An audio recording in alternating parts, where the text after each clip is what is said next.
6 minutes late. 6 minutes late. Shall we? And there is a good reason. Shall we admit to what happened? Yeah, go ahead. So, with 5 minutes to go, I look at the calendar.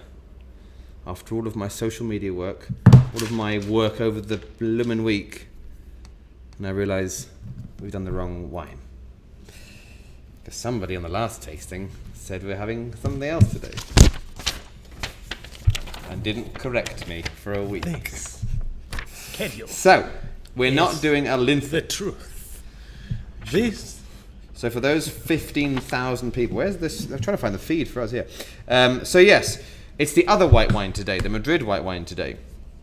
The one we've done no social media for. I'm just getting up the live feed so I can see people. There we go. Las Moradas. Who have we got here? Anyone in yet? Let's have a look. Oh God, it's shouting, shouting.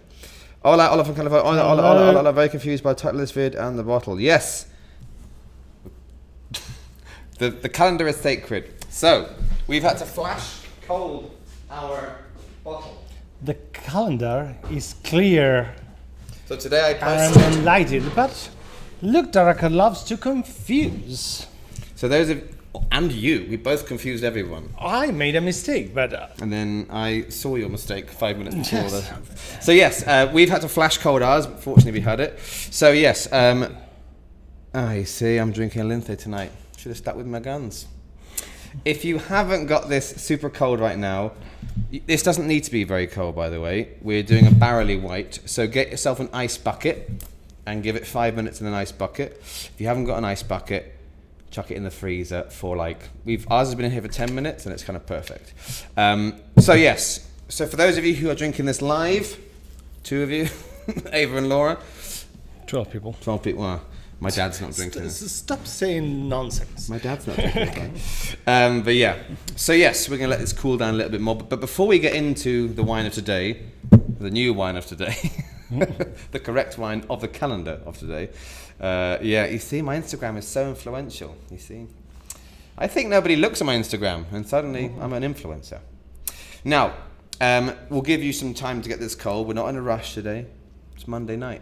We're here to drink and relax. So while you get your wine a bit cooler, we have some homework to do. Now, currently, Mr. Madrid, Yes. we're not doing too well on the photos this week. Why? I'm blaming Craig, who's not here, and Fabio, who's not here. But Laura is here and Eva's here. So, if you take a photo, You can be in a contest and win a prize. like the Hunger Games, The prize is a beautiful. It's one of the best, the most amazing wines we have in the shop. It's Clio from Jumilla. It's a big red boozy wine. when was the first time you discovered this wine? Oh. Because it's your tierra, it's your land. I think I found out about it through you in the shop. Here in the shop, well, I think we tasted in one of the Peñin. Oh yeah? Is it in Peñin? What was that? Is that the one where you broke your leg?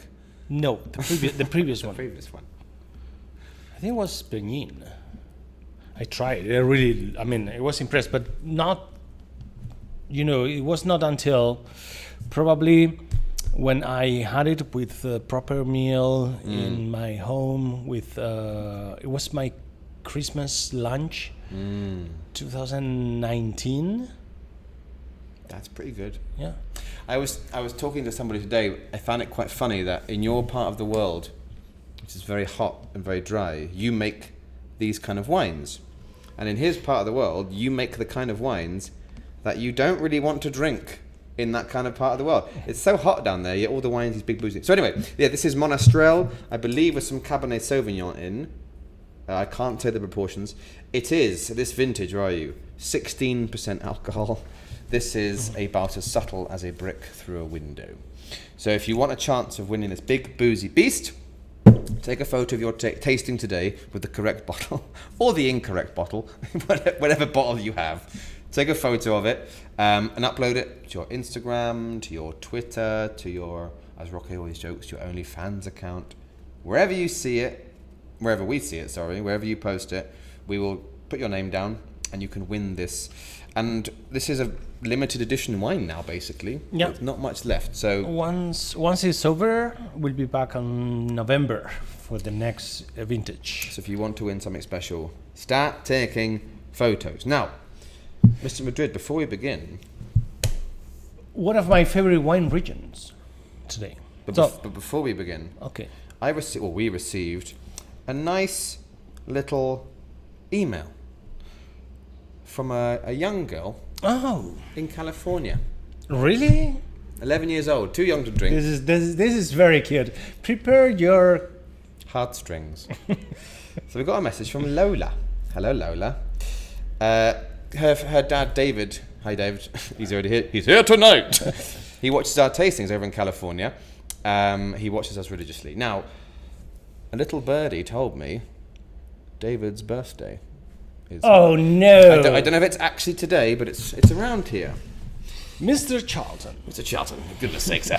And Lola was like, we don't really celebrate birthdays, but she has left a nice little message for Mr. David of Charltonsworth, which goes as the following. I won't do hello. I won't do a voice.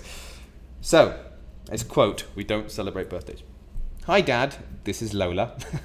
Hi Dad, this is Lola. I just wanted to say how important you are to us and how much we love you. Thank you for everything. Love, Lola. Oh, Isn't that sweet? Isn't that just lovely? happy birthday! Happy birthday, David, you wonderful drunk. So yes, I don't think you'll be finding any of the wines we have today in California. I don't know. I see everyone's chiming in. I bet he's going, oh, I'm so embarrassed. My question now is, what is an 11 years old girl watching know. our tastings? She's very erudite and she writes like an adult. She's like, and I was like, when I was 11, I was like, my favourite colour is She orange. sounds more mature than you. That's not hard. Yeah. That's not hard. So yes, happy birthday, David. Now, today, we check the temperature. Oh, it's perfect now. Today we're drinking something. From my favorite wine region, not my favorite, I mean, it's but maybe the closest one. that was a big claim. I mean, I love it, but I wouldn't say it was not famously your favorite region. No, it's but not very my good. favorite, but I love it. I love Madrid. I am a very fan of Madrid wines. I think we're emotionally proud of Madrid. What's happening in the last? Since the first day, we have reserved a big shelf of our shop for the Madrid wines because we believe on them. It happens that Madrid wines are not very popular. No. Not even in the city. No. So it's hard to find them. It's not that common to find bars with Madrid wine. Nope. And it's good wine. It's good price wine. Why? Also, we have some people coming. They go like, "I'm looking for a wine." You go, "How about Madrid?" And sometimes they say, "Es que los vinos de Madrid," and you're like, "Shut your face." Yeah. Shut your damn mouth. This wine we're trying today was voted the best white wine with barrel in Spain. So shut up, Manolo. Yeah. And you have Madrid wines in the best restaurants. Diverso, the 3 stars Michelin, David Munoz. That's Madrid wines in his wine list. And if he does, you should. If the Michelin star people say it. So Madrid wine, it's not that popular, but one of the reasons is it's not a very old wine region. It was declared as wine region, official wine region in the 90s. When I was 3 years old, Madrid started. Look, Darakat. Well, first things first. Here's the bottle we're having today. So it should be cool, not ice cold. For goodness' sake, this wine shouldn't be ice cold. There we go. Las Moradas Albillo Real. Yes. So, Can I give you some wine, sir? please, it's exactly what I need. Isn't that just the best sound? Isn't that just the best sound? I need the toilet. Well, Let's pop his cold jacket back on for the moment. so Oh, a toast, a quick toast to Mr. David Charlton. yes, Happy birthday. Chin chin. 35 again. Baby.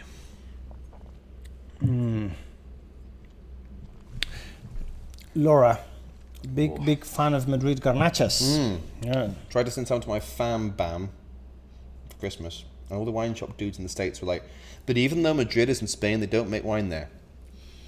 Burn them down. Not good. Not good. Right. I hope some of you have managed to get those 10 minutes to get your bottle a bit cooler. But it's time to... I will just say, when you do official wine qualifications, they serve you all the wines room temperature. So we're being professional. It's because it smells more aromatic. Oh, right. It's really depressing. You're trying a €80 bottle of Chablis and it's warm. Yeah. Anyway. Well, wine. Las Moradas Albillo Real. That's the official name of this wine. Vintage. It's 2019, I believe. Ooh, yeah. 2019. 2019. Grapes. Albillo Real. The clue is in the title. Alcohol content. Pretty good. 13. 13. Not But bad. not that high, but pretty decent. Nice boozy.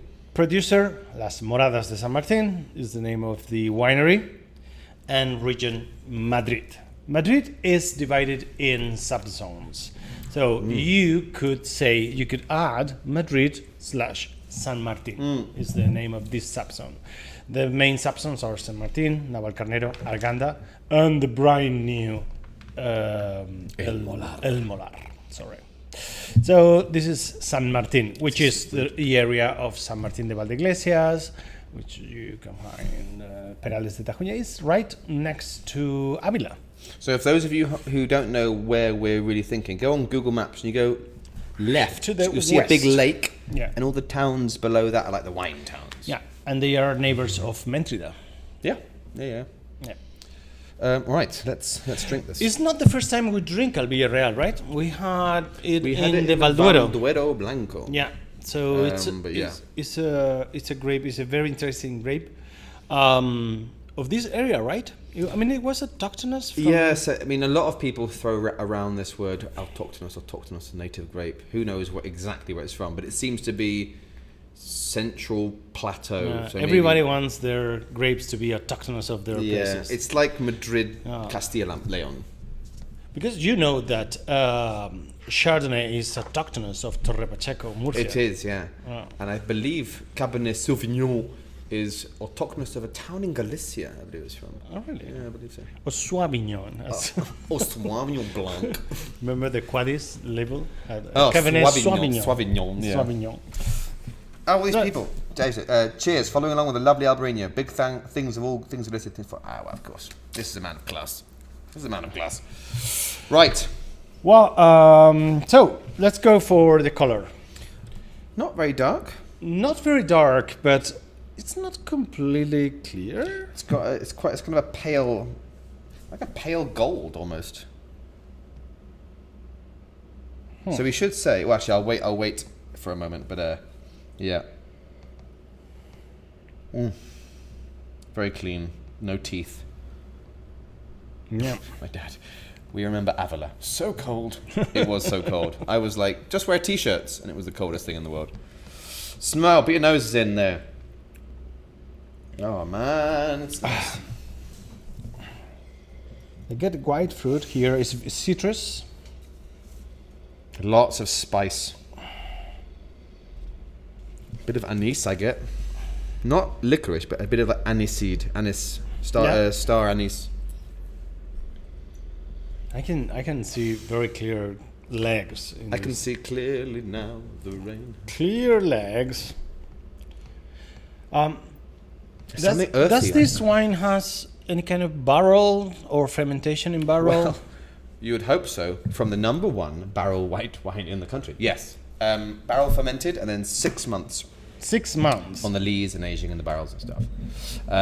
But it's very delicate. It's very delicate. I remember the Valduero wine was like more, had more body.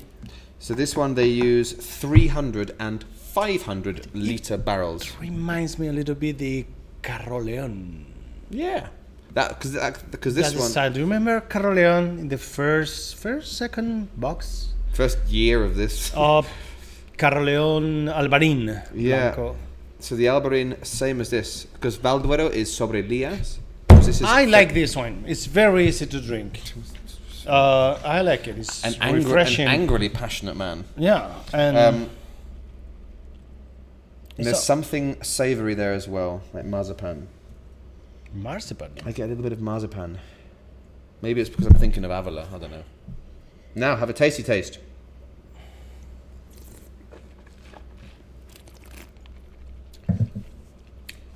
It's full. It's quite meaty, carnoso almost. Ooh. It's a bit. It's like a.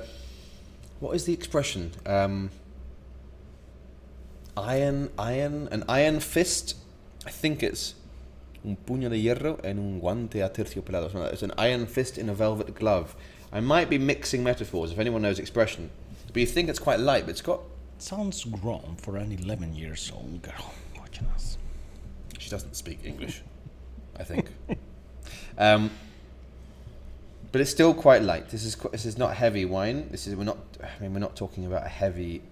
The other white wine, which some of you were prepared for today, the next wine is going to be more weighty. This is still quite fresh, but there is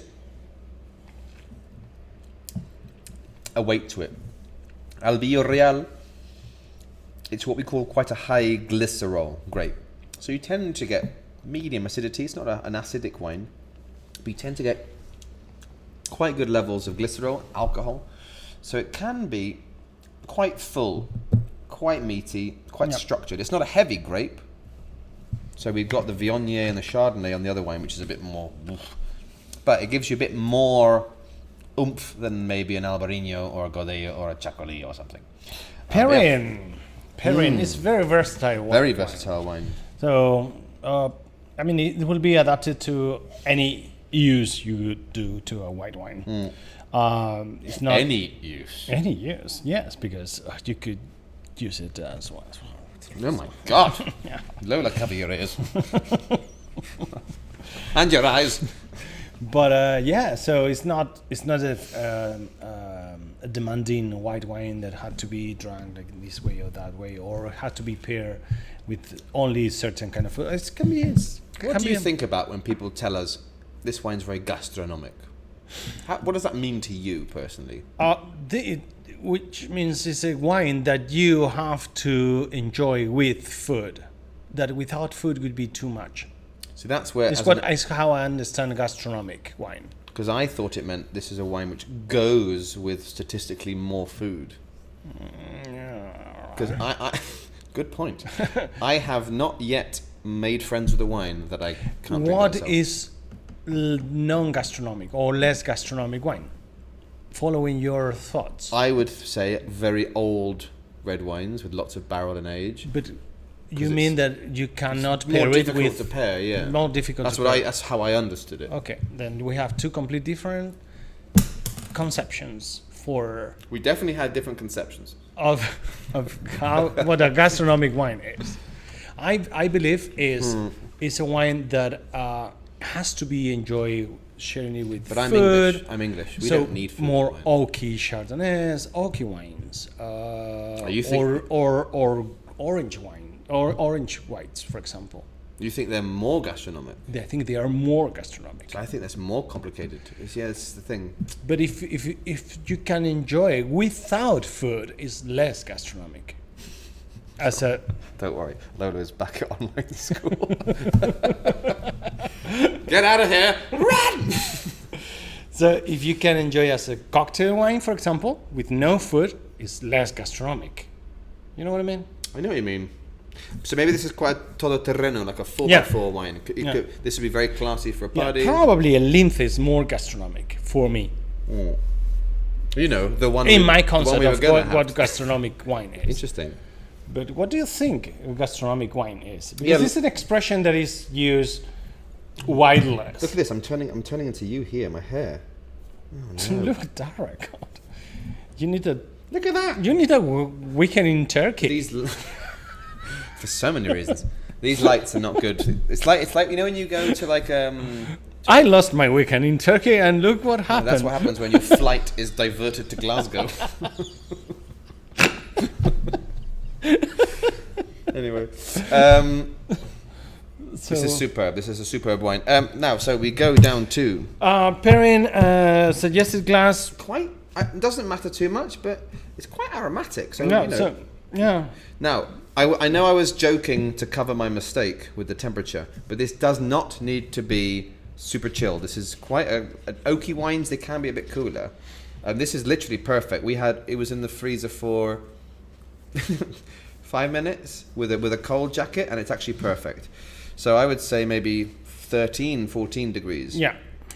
Obviously, if you want it colder, fill your boots. And the price But, you know, is 12. $12.50 or something. $12.50, It's not yeah, expensive. it's around for the best barrel aged Yeah. white wine in the country. It's a wine that let's say Madrid, for me, it's much more popular for the red wine. So it's not that easy to find astonishing wines. Yeah, that's true. And this is a good example of what a Madrid white wine can be. But it's not common. It's not that usual to see these white wines. Now, speaking of the white wine, we were lucky to receive a message from the lady who runs the lady who runs the winery, Isabel. And it's in Spanish, but for those Spanish speakers, this is now the expert, the lady who made the wine, telling us what it's like. Yes.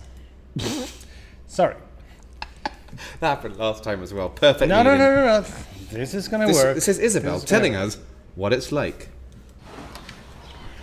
Hola, hoy vamos a hablar del albillo real, una variedad blanca muy típica de Madrid. Hay de otros albillos como el albillo mayor, la albilla, bueno, de otras zonas, pero el albillo real es muy típico de Madrid. Yo le digo que es una uva muy castiza, porque antiguamente, bueno, está también por muchos los alrededores de Madrid, pero antiguamente era una uva que el madrileño fino que decían de a pie estaba esperando, yo me acuerdo muchísimo de mi abuela, en agosto, porque es una variedad muy temprana, que madurara, porque era una uva con doble uso, también para uva de mesa, como para uva de mesa de comer, como para hacer vinos estupendos, ¿no? Vinos preciosos que llamaban.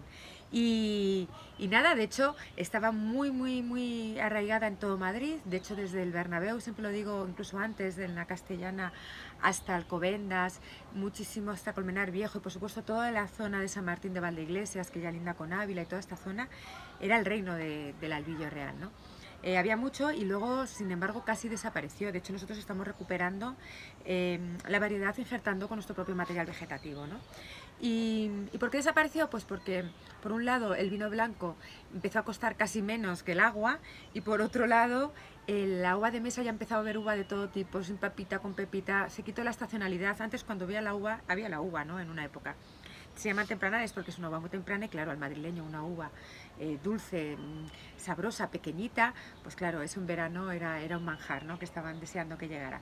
Y bueno, vamos directamente al vino. Las variedades blancas se diferencian más unas de otras, y para mí el albillo real tiene, fíjate, a pesar de ser una baya pequeñita y más bien que dora cuando madura, el color es muy pálido. Y eso que la viticultura es totalmente ecológica, elaboraciones muy naturales y respetuosas, ¿vale? Pero el color se queda muy pálido, sorprende, ¿no? Eso. Y luego la nariz es muy diferente. Las narices recuerdan mucho a fruta blanca, fruta como la manzana, la pera. Para mí la reina es la pera en esta copa. Aromas un pelín dulzones, como te puede dar un albaricoque dulce, como puede ser los orejones, los membrillos, el melón, luego muchísima flor blanca, como la flor del azahar, ¿no? Esos recuerdos de naranja, a mí me da mucho naranja, membrillos de esa zona. Y también un fondo balsámico. Pero para mí el albillo real lo que más caracteriza es la boca. Es una boca muy densa, una entrada muy redonda, pero que luego, sin embargo, pasa muy bien en boca.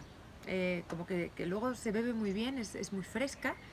Y tiene, lejos de ser dulce, tiene un retrogusto un pelín salino, debido a ese suelo granítico del que procede, ¿no? Esas arenas. Y un final un pelín amargo, un toque que te hace como que te seca algo, que te apetece dar otro trago, y lo hace que sea gastronómico, algo muy curioso, que los blancos no suelen ser tan gastronómicos. Y a mí me encanta, por ejemplo, maridarlo con un atún de almadraba, con la comida un poco japo, con la peruana. Y bueno, espero que hayáis aprendido un pelín más del albillo real. ¡Salud! Thank you very much, Isabel. Another woman behind a great wine. That she is really cool. Miss Galindo, Señorita Galindo. She's part of what we call the new Gredos. We have had the lucky chance to meet her in different wine events. Yep. And she's amazing.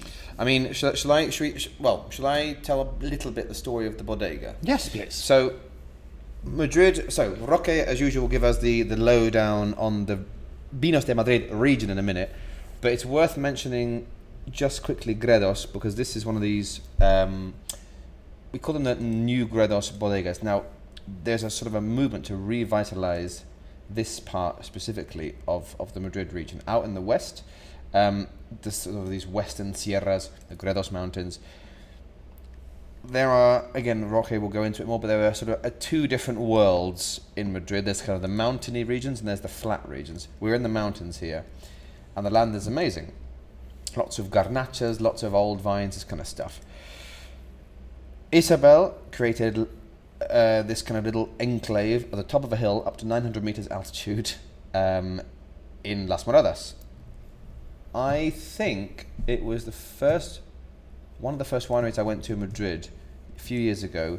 I was hiking around the area and I walked all the way up. Here's the little thing, all the way up to the top of this hill. At the top of this hill is this little, very quiet, elegant, all by itself winery.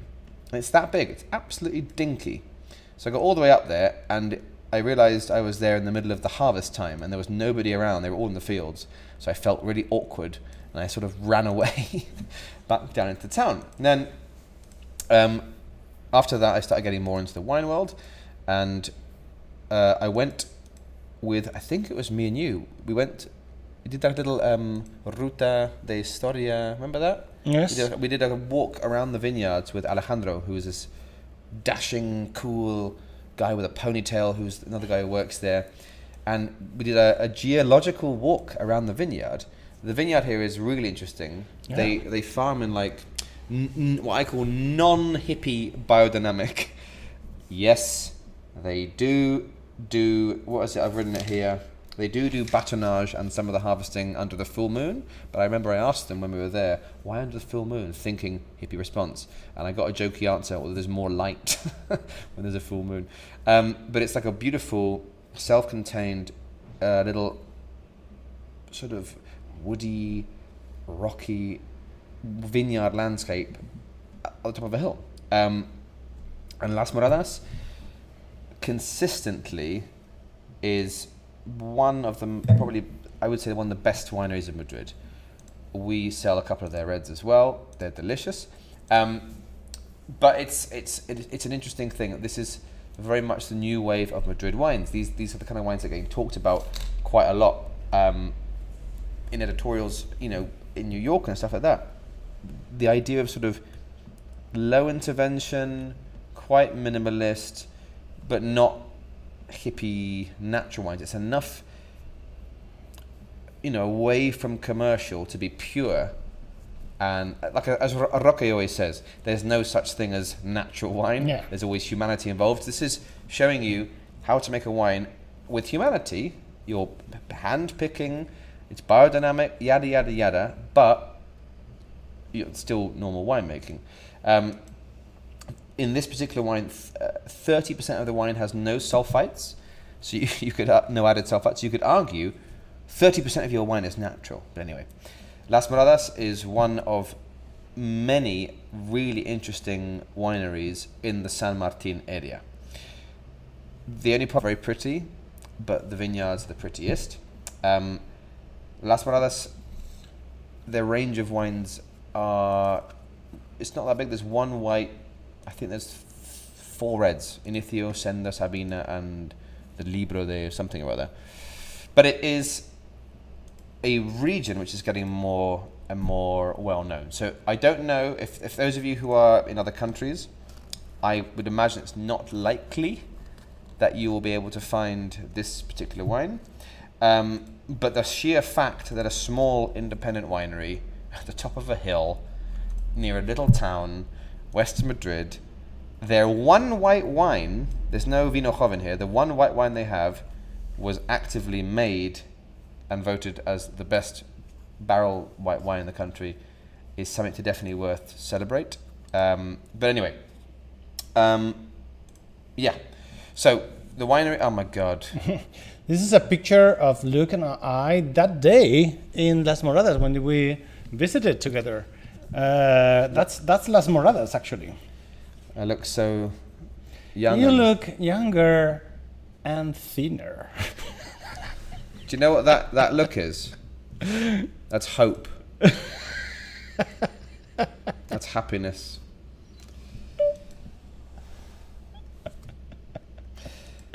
I don't want. No, don't take it away. I don't want to see that. David Charlton, Jancis Robinson, World Wine Atlas had a sidebar section calling out wine from the Gredos area.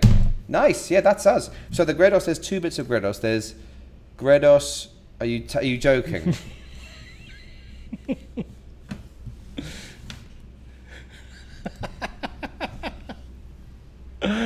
Which year was that? That was It was probably 5 months. 2017. I, September 2017. or as I call it, the good old days. That was That was when we had 3 years ago. That was when we did the Spanish wine experience at Airbnb, Yeah. and we thought, well, stay tuned because this is anyway. So yes, Gredos. Gredos. It's a huge mountain range. So there's the Madrid part, and then there is the Vino de la Tierra de Cebreros, which is still in the Gredos. So there's quite a lot of mountain wines there. The Garnachas can tiptoe towards being very light and a bit boring, but when they're good, they are so elegant, it's unbelievable. The beautiful thing about Las Moradas is they tend to age their wines quite a lot, so they're very good value for money. Like 12 euros gets you an €8. They are very, very concerned about being ecological. I mean, I love it. I love that winery. Laura, really want to head out that way. We tried to go around Christmas time, but they were under confinamiento, so nothing was going to be open. They are open again. Yes. So go, Laura. Go. Buy your ticket now. Now, Roque. Well, Tell us about Madrid. You said there's 4 subzones. What the hell are you talking about? yes. Where is Madrid? It's here. Here is Madrid. Here, man. Here's the Madrid wine region. I'm gonna try to make this Do a little map- zoom in. Yeah, to do a little zoom. Ah, that's pretty good. Well, in this We're map, missing one, but yeah. in this map, as you can see, there are like 2 big zones: the west and the east. Okay, Just if imagine you Madrid see- as Berlin in the 1940s. Okay, if you are in the Sorry for in any the Allies, Germans or in the- non-Germans. in the Allies area. Checkpoint Charlie is in the west- middle. The west area, you cannot notice in the map, but it's divided in 2. The most western part is San Martin, and the other side, closer to the city, is Navalcarnero. You can see a tiny little thing on the right, on that left-hand blob, the little nub on the right, pointing out. That's They from cannot Navalcarnero. see your finger pointing the Oh, screen. yeah, I'm like looking that. at it.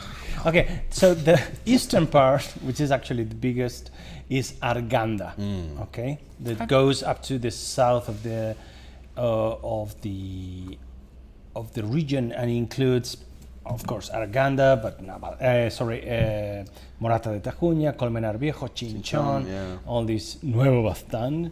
And there is a new one in the north called El Molar. El Molar is a little town 40 kilometers up to the north of Madrid. Fun visit. I took my parents there. If you have you gone to the caves? I took them to the restaurant we went to. Oh yeah, I remember. Where you go down. So in El Molar, which is almost sort of equidistant from those 2 northern points in the map upwards, it's not a pretty town, but there's a little small hill inside which used to have the old wine bodegas, and there is now a cooperative of wine that is in the town making Molar wine again. But anyway, you go in, Yes. and now there's all these underground tunnels with restaurants and little alcoves you can eat. With excellent meat, Grilled you can cook it with fire. Oh, let's close the shop tomorrow and go. God damn it. And for those who are Spanish, watching this tasting, one of the caves belongs to a famous man called El Dioni. La Cueva del Dioni is there. Who's that? It's a long story. I'll tell you later. Intriguing. Well, back to Madrid.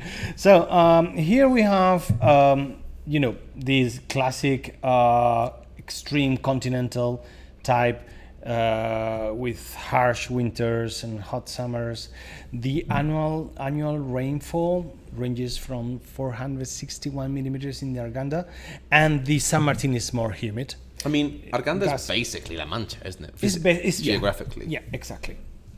Colmenar Viejo, that's La Mancha. It's La already. Mancha. It's already.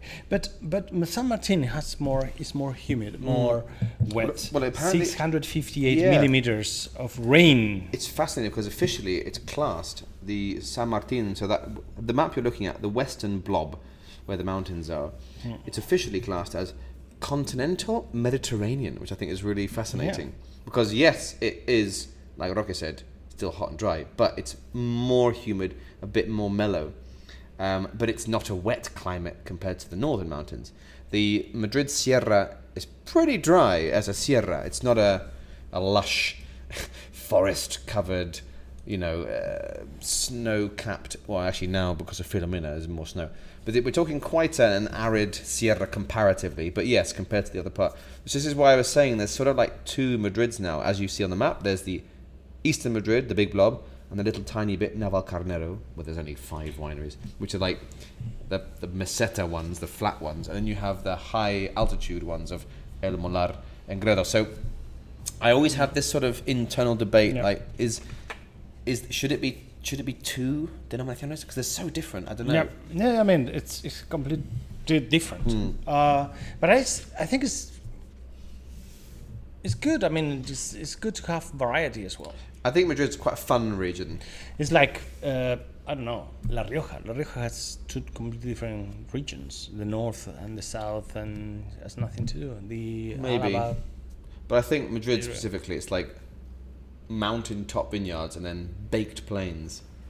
yeah, But probably you're right. But the good thing is they're very different in a way. So you can say the mountains are Garnacha and Albillo. Yeah. Full stop. Albillo is not the main grape for white in Madrid. The main one is Malvar, Which sounds like a bad person in a film. which is autochthonous. That is ours. Malvar. And the second one, the second more planted one, is Airem. So Is it? Albillo is the third I didn't know that. grape of the denominación de origen. But also you have Parellada, Macabeo, Torrontés, Moscatel, Sauvignon Blanc, etc. No, not etc. Sauvignon Blanc, full stop. Etc. Full stop. And the reds, of course, Tempranillo, Garnacha, Garnacha Tintorera, Merlot, Cabernet Sauvignon, Syrah, and Petit Verdot. But remember, if you're in the Gredos, it's probably red wine Garnacha, y punto, and probably white wine Albillo, y punto. Now, You have also are we still going? you have whites, rosés, reds, and sparkling wines. Vino espumoso de calidad. Now, Roque, we have a question. Unless anyone has any questions here. 5, 4. Questions. Right. We had a question come in. A quick question. A fun question. From, what's this name here? We got written down. Carolyn Gibbons. Carolyn Gibbons. English, American? Gibbons. Caroline Gibbons. I went to university with someone called I Gibbons. think I had a Caroline Gibbons in one of my tastings, but Oh, I'm maybe. not sure. I'm not sure. She's probably English, living here, drunk. That would make sense because she says, "Would you guys like to make a Madrid and Daracot wine? If so, what wine would you like to make?" Oh. So on our tastings, we often say, "One day we'd like to make a wine." Jumilla wine. Yeah, Monastrell. Monastrell, Yeah. not a Moscatel. First, I would go for a Monastrell. A nice, warm, boozy, hot Monastrell. What would you? Oh, I know what you call it because we talked about this. Was it Camina Burana, wasn't it? Yeah. I obviously there's lots of things I like to make. I like the idea more and more and more of making a Madrid wine. But you know what I want to try? I want to try Mencía in Madrid. There must be some enclaves in the Sierra. It's not allowed. Mencía is not allowed. I don't care, I'll do what I want. No. You want to Vino de autor. No, but it's Madrid and Daracot wine. It's not Denominación de Origen wine, it's Madrid and Daracot wine. Denominación de Origen MIB. Shut up. Okay. Otherwise, Monastral. I would love to be involved in Jerez. And what about Strona Garnacha? Would you like to? I'm more and more falling in love with Garnacha Tintorera. Yeah. We said this the other day. Maybe an Almansa wine. Ooh. Big 16.5%. 16. Almost illegal. And I will call the wine as subtle as ... and the label will be brick. You And can then call on it the the back, brick. the El brick. ladrillo. Yeah, El ladrillo. That's good. El ladrillo. Or my favourite, as we all know, an Albarino. I would love to be involved in an Albarino or a Jerez in some way, but I like the idea of making a Madrid, not a Madrid wine, a wine from Madrid, but with a weird grape, like a Mencía or something. I'm surprised there's no Monastrell in. Nobody has thought, try Monastrell in Arganda. It's the right climate. Anyway. Oh, nice. We've got a sparkling Madrid white wine in the fridge. They told us it was the only one that is currently recognised as a DO, but maybe there are more and want to. Laura, what is it?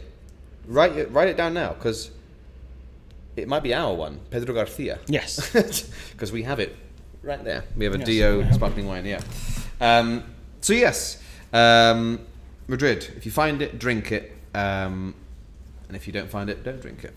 This is the one we have, a sparkling wine from Madrid. It's a sparkling Malvar. There you go. It's really good. Now, let me make sure we don't screw up again. On Wednesday, we are drinking a big, elegant, You very mean sexy Wednesday, the 17th of March? 17th of March. 1/7, 2 days time. I'm going to show the damn bottle. We are drinking. It's not my fault. I think we both effed up. It's just annoying because I saw it with 5 minutes time. I was like, oh dear. We're drinking this on Wednesday. A very, very nice wine. Jesus Diaz Hijos.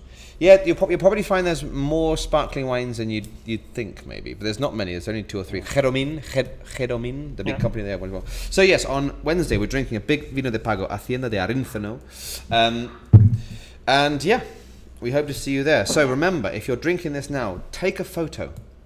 This is an insanely good wine, and if you don't win it, if no one wins, I'm drinking it. We are going to drink it in front of you.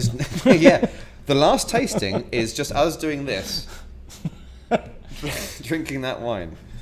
So, thank you very much for being there. Now it's time to finish that beautiful wine. But very quickly, before we do, come on, give us a like. Oh, yes. Give us hit the notification bell. We deserve it. For the professionalism. Oh my 4 God, likes. Zach, please, it's embarrassing. Give us a like right now. It's Monday night. It's Monday night. I should be Skype calling David Charlton because it's his Zoom birthday drinks tonight. Are you going to make a private tasting with David Charlton? We should offer him like a birthday tasting because I like making money, and I heard David Charlton's a millionaire. Something to do with stocks and shares. I don't think I want to see your birthday. But yeah, so there we are. 6. Thank you very much. Thank you very much. So we hope to see you on Wednesday. If you live in Spain, please buy Madrid. If you don't live in Spain, please try and seek them out, because the more you buy Madrid wines, the more people ask for them here in bars, the more they will be able to improve.